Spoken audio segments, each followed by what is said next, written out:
Assalomu alaykum. Mana bugun obzor qilishga arziydigan bir modelimiz bor. O'rta qismi ko'rsatgan ust qismlari nejavika bo'ladi. Qolgan joylari chugunli bo'ladi. Suvda ham chirib ketmaydi, anchaga yetadi. Ko'p chugunli joylari endi baribir chiriydi, lekin asosiy qismlari, mana ko'rsatgan ustalari, motor qismlariga zarar yetmaydi. Chirimaydi, uzoqqa yetadi.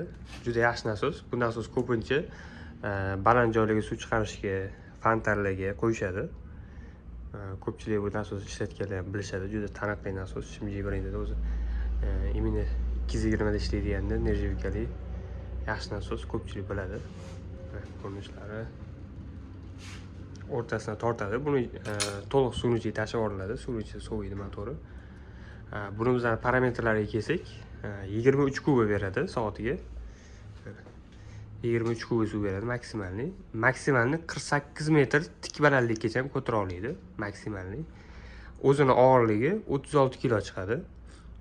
Chiquvchi turbasining razmeri 65 talik bo'ladi. 65 millimetrlik. 220 voltda ishlaydi. Buni 3 fazasi ham bor. Juda yaxshi nasos. 220 da balandga yaxshi suv tashib berish uchun bundan yaxshi varianti yo'q. Ham nerjavikali, ham balandga tashiydi. Kirchatkalar soni mana 1, 2, 3, 4 ta kirchatkadan iborat. Buni zapchastlari ham bor, har doim o'zimizda bo'ladi.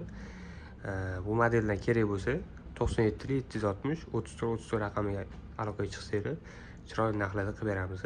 Keyingi videolarda yana boshqa narsalarning obzorini kutib qoling.